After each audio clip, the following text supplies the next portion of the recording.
Okay, this is a creator's commentary of the Soul Travelers. And the beginning of the book, how the book came to be, was basically just a compilation of notes that I've copied and pasted from multiple sources in magic and the occult. For so many years, I've been collecting these notes and collecting this information and doing all this reading, and all this reading. And it's only been applied in the movies, meaning that I've only actually went into movie symbolism. But meanwhile, I've been collecting all of this information that has nothing to do with movies, and it's just purely about the occult. The purpose of the video was to prepare you for what's out there, meaning that after you watch The Soul Travelers, you are now far more capable of picking up a book about magic or the occult and understanding what's being said. At the beginning, I had a rather condescending message to people who are going to say prove it, and I don't have any problem with prove it. I mean, I like proof too. The problem is that we all change what the definition of proof is depending on what we want to hear and what we don't want to hear. People will change the bar, will change the standard. For example, if you had this disbeliever who didn't believe in anything that involved UFOs, and you said, "Well, what can I do to convince you that UFOs exist? Can I show you some videos of UFOs?" They would go, "Well, you could, but since anything can be done with video, and I can fake video, that pretty much negates any film evidence I have of UFOs." You get that same person, and you say, "Oh, here's the latest Bin Laden video." And they'll just take it without questioning. Was it fake? So when you showed them video of the UFOs, it was, "Oh, that's fake. Photoshop, weather balloon, environmental or atmospheric anomaly." But then when you show them a fake video of Bin Laden, they don't even question in their mind whether it's fake. And so it's very interesting how they'll take film evidence from one source, but they won't take film evidence from the other source. I know people just in my own personal circle that you could hit them over the head with quotes about the New World Order, about the Illuminati, and quotes that come from the most powerful people on the planet. You're talking about Rockefellers, you're talking about the Bushes. They won't believe you. No matter what you say to that person, they won't believe that there's something happening. But you show them something like the industry exposed, which kind of goes into the music industry, and you show Eminem and DMX talking about it, all of a sudden it's a serious issue. And you're like, hold up, now I'm glad you're with us in terms of you finally believe that there's something going on. The only problem is how selective it was, that you didn't take me seriously until I showed you a quote from Eminem. And that's the very nature of quotes. One of the things that people allow as admissible as proof is a quote. The problem is that the quote has to come from somebody we both know, or otherwise it negates the value of the quote. I could quote unquote prove everything I said in my video by using quotes, but that's not really proof, is it? I mean, it's just a bunch of quotes from random people. You can get any kind of atrocity and take an out of context snippet of the Bible and use that little snippet to justify any atrocity. So a quote isn't really categorized. You can't really call it proof. Here's another example. You have confessions. Confessions are usually proof. When somebody confesses, you use it as proof against them.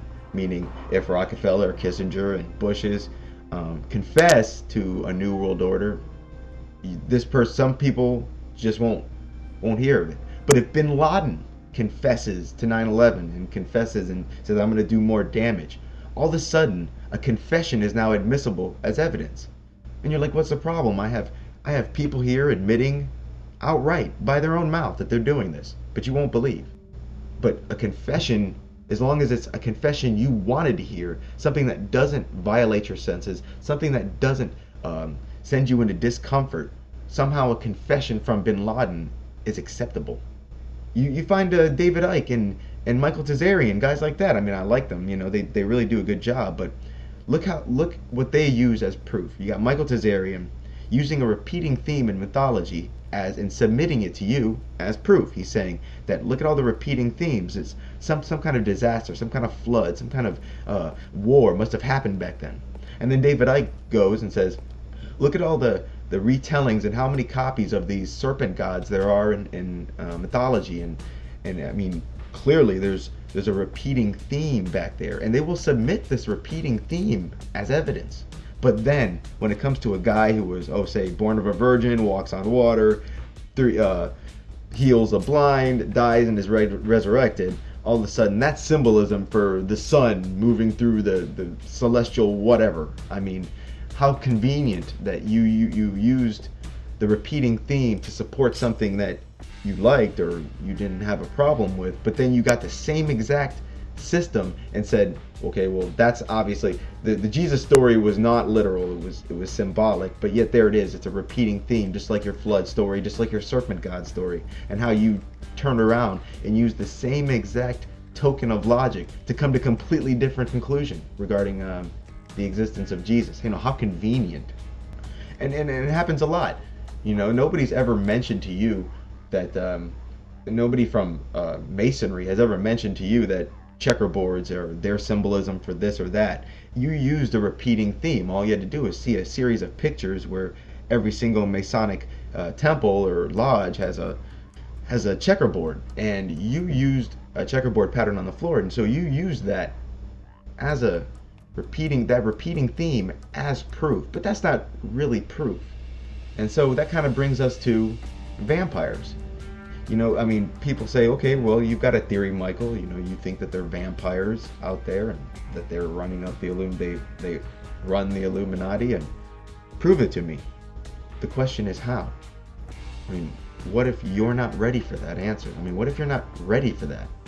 What you're going to do is I'm going to give you a series of quotes, but they'll just say, I don't believe those people. I'll give you a series of confessions. You'll say, I don't believe that. I mean, you say, prove it to me, Michael. And I say, how? What really? How? I don't have it on video. And even if I did and you weren't ready to hear it, what would you say? You'd say, that's Photoshop, that's just video editing. I mean, you would make up excuses just so you can maintain what you currently believe and not have to abandon it. So when people say, well, okay, you've got a theory, prove it. Sometimes, most of the time, many times, they won't let you. You know, it's like that scene in They Live, where the white guy is trying to get the black guy to put on the glasses so that he can see what the white guy sees, but he just won't do it. So it's like the black guy saying, prove it to me, but then when somebody holds out the glasses, you bash them away. Well, that's not fair. That's just a way to shield yourself from anything that you don't want to hear. It's not my fault that the Bible doesn't explicitly mention vampires. It's not my fault that Eminem doesn't explicitly mention vampires. These aren't my fault. But in terms of proof, I've got all the same kinds of proof that you would accept for anything else. You know, you would accept a confession as proof. You would accept quotes as proof. But if you're not ready to hear the message, you'll keep raising the standard. You'll keep moving the bar, so that I am forever outside of the reach of quote unquote proof. You'll forever keep me out of the ability to prove my point if you're not ready to hear that. So when you say, well, you got a pretty crazy story, I'd like you to prove it.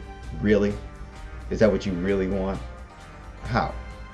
Were you looking for quotes? I have quotes. If you look up one of my videos, New World Order Symbolism and Predictive Programming Presentation, it's informally named video and an very informal video just in its creation, but there's your quotes.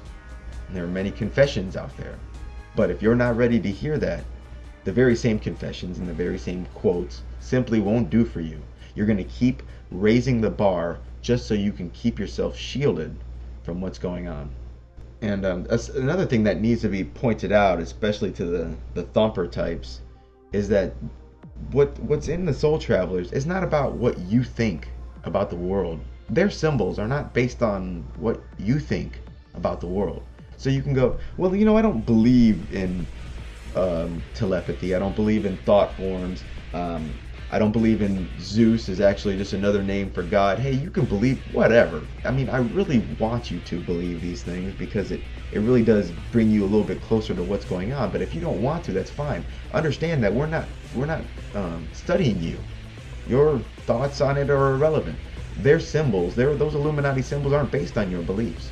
So when I say things like, well, it appears as though a devilish force, a reoccurring theme is that a devilish force steals the creative essence of the Most High God. And you think to yourself, well, that's impossible. I mean, that's blasphemy, Michael.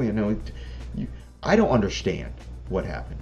I don't understand why, how could you steal the creative essence from God? To me, that seems impossible. I don't understand it. All I know is that when the notes were compiled, that was a repeating theme that I had to include, because I am preparing you to see it.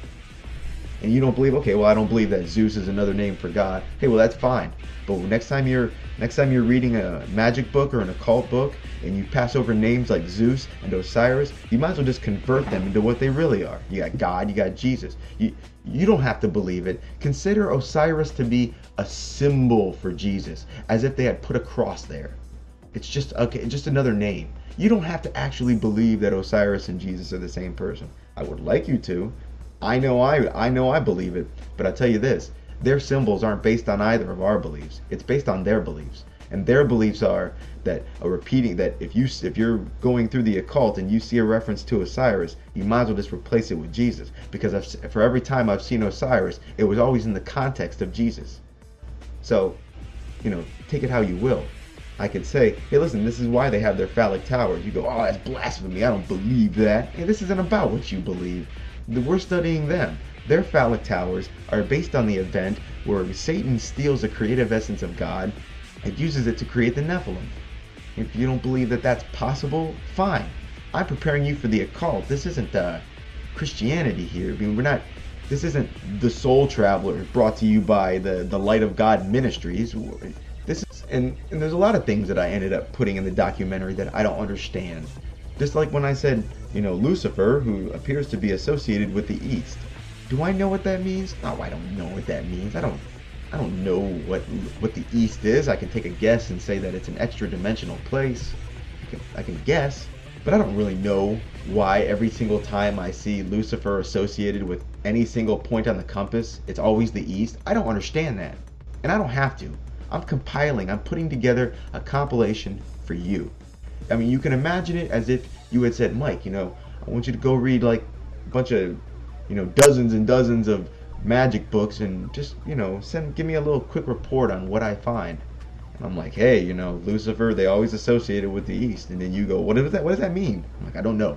They're always saying that Satan stole the phallus of God. You say, well, what does that mean? That sounds like blasphemy. What are you trying to put out, occultism, Mike? I'm like, no, I don't know. I don't know what it means. I don't know, and I don't have to know. All I know is that when the notes were compiled, it came up like 10 times, so I have to include it. Somewhere in the book I say, a vegetarian diet is good magically, that it's what is preferred and ideal for the magician, and perhaps just for the normal person, who knows. Do I eat a vegetarian diet? No, I don't. Do I know why vegetarian diets are better for the magician? No, I don't. I don't know. I don't know what it is. I know that compared to plants and vegetables, meat is a second-hand food, meaning that they got energy from the plant, and now you're getting energy from them. It's pretty much like a hand-me-down form of energy. But do I really know what it is about the plants and that makes you magically stronger? No, I don't know, and I don't have to know. When the notes are compiled, it kept coming up, so I included it. So don't mistake a lot of the things that you saw and read as like my personal opinions. A lot of them have become my personal opinions, but even if they weren't, I would still be forced to report them to you. There's plenty out there who think that the mark of the beast is a chip. Okay, fine. You think it's a chip? Fine. But I tell you, when you're reading satanic books and you come across mark of the beast 666, they will not be using mark of the beast, quote unquote, in reference to a microchip. It will be in reference to transformation that required some kind of selling of your soul, some kind of eternal commitment. And that's the context that they're going to be using it in. Who cares what you think about it? I'm telling you, I'm preparing you for the occult. And when I've seen Mark of the Beast, it was never in the context of a chip, a microchip or control. It was always in the context of transformation, but by the powers of Satan. That's it. Like I said, a lot of things I don't know, and I don't have to know. A lot of things I don't believe. I don't truly understand what's in front of me. These only became my opinions later. This isn't me pushing occultism. Even if you don't want to accept the fact that this is reality, even though my personal opinion is a vast majority of what was spoke of in the Soul Travelers is true. Even if you don't want to believe that, that's fine, because you're still here to study the occult, and that's what's going to empower you to understand their symbols, is to know what's available to you, what's possible in the world of magic. You got Lucifer's transformation, and I told you that he seems to be a character who took in a dark essence. So you can say, well, Lucifer was always Satan, it's just another name. Well, fine, you believe whatever you want to believe. But when you're going through these books on magic and the occult, they're going to speak of him as a character who was separate from Satan until he took him in. I don't understand how. I don't understand what's going on. I don't. All I know is it came up. It was a repeating theme, and considering that I was putting together a compilation of the occult, I didn't have the right to leave it out. It was in the notes. I didn't have the right. I think probably the most saddest thing that about the occult is nobody truly knows what's possible and what's not. Well, not nobody, but such a small percentage of people know what's possible and what's not. And there's been so many people that I know that claim to have studied the occult, but then when I went to go look up magic and Satanism, none of the crap that they were talking about was even there. I mean, really, how many people have told you that a great part of magic is alchemy, is spiritual alchemy, is transforming the self? I mean, really, anybody who claims that they've done research on the occult and didn't stumble into body transformation, spiritual transformation, that's a bogus researcher. Just forget them. I mean, you can't even swing a dead cat without running into alchemy in terms of magic. In fact, that's one of the things that I kind of regretted, is that, those class participation segments where I was telling you, like middle pillar ritual, telepathy, I wanted to keep going with that. And I'm like, listen, I wanted to say, here's your homework for this segment.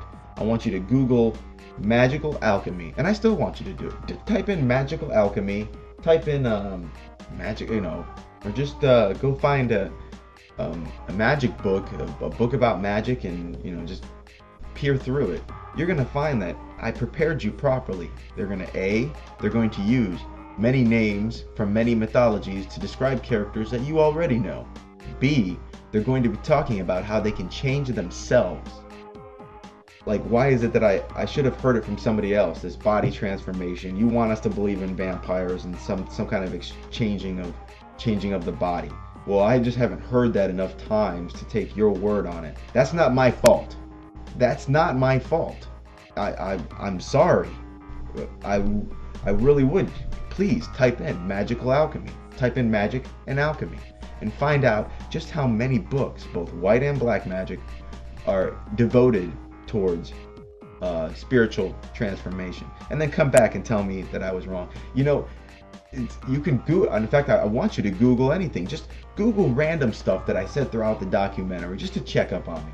You don't want to believe that there was a Babylonian or Sumerian Noah named Deucalion. Well, go look up, check on me. Type in larva thought form and hit enter and see if I described those spiritual beings correctly. Type in invoking banishing pentagram and see if I explained how it's done properly.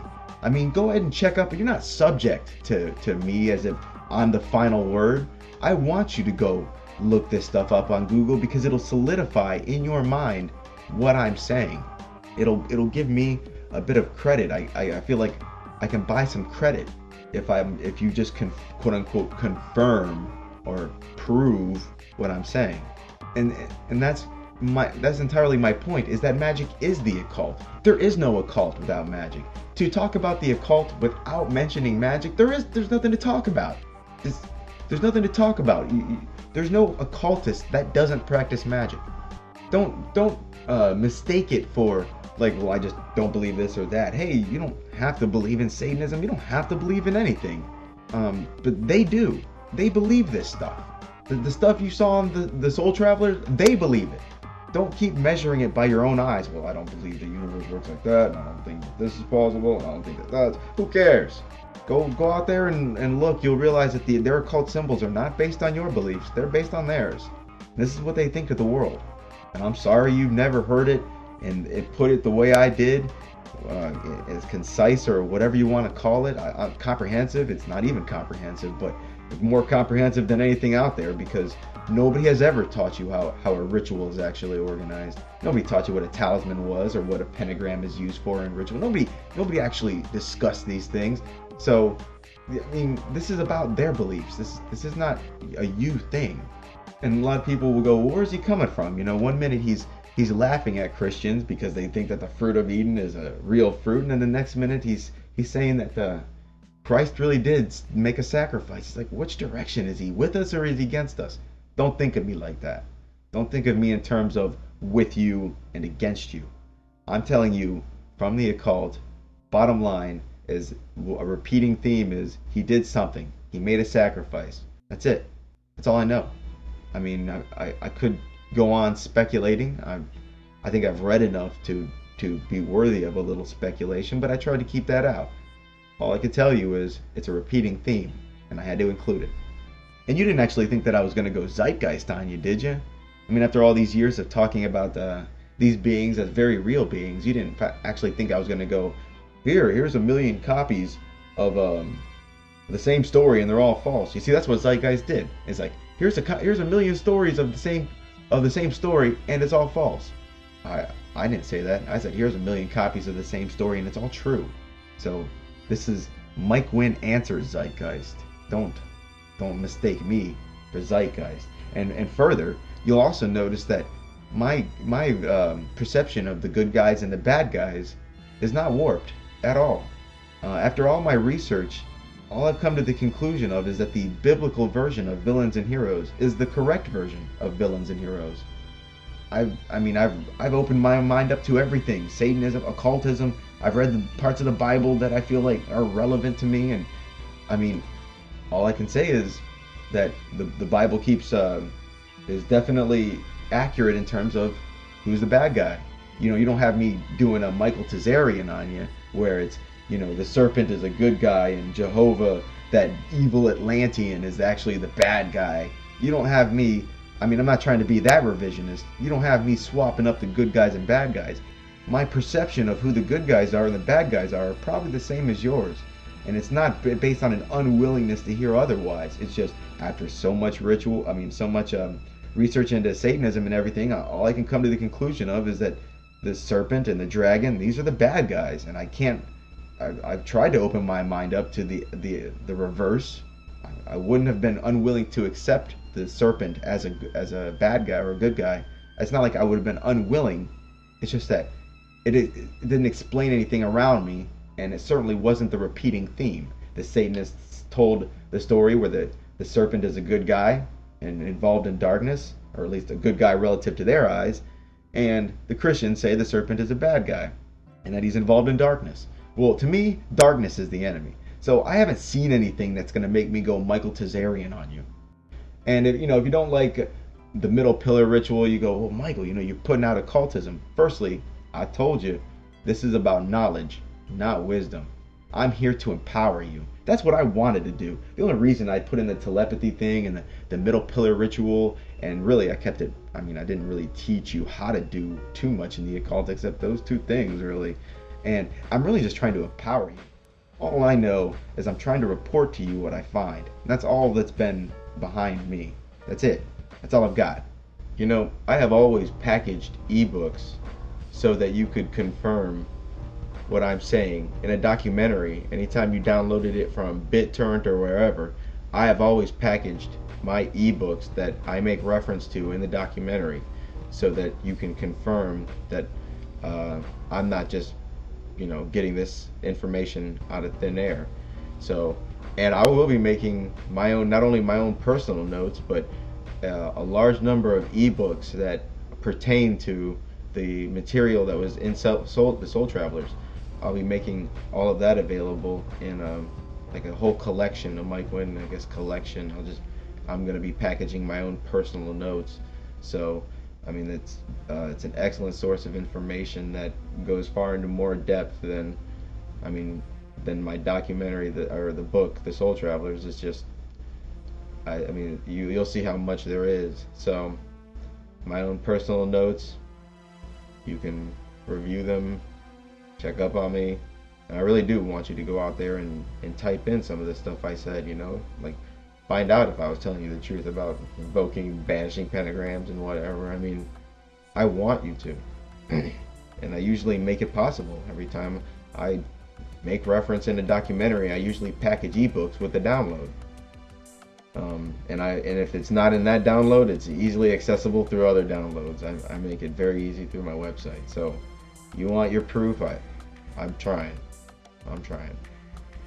Like all I can do is hand you what I can hand you, right? I mean, it's up to you to put on the glasses, you know. And that's it, really. I just wanted to say that I didn't want you to hold me to an unfair standard of quote unquote proof, that I was going to be held to a fair standard, because not only are we studying the occult, but these are things that I truly believe I believe the universe is how the occultists say it is. It would be ideal for me to convince you of both, that this is what they believe and this is probably very close to the truth. But even if you're unwilling to accept their version of truth, which are just really just extra details that aren't written other places. I mean, there's only room in the Bible for so much. The news will never talk about a chakra, and it's not unlikely that Eminem is going to talk about a chakra. And I mean, the Bible doesn't mention a chakra, so what am I? Am I strapped? And I mean, how am I going to convince you of this? I mean, make sure that if you say, prove it to me, that you actually make that possible for me and not change the standard of proof. Okay?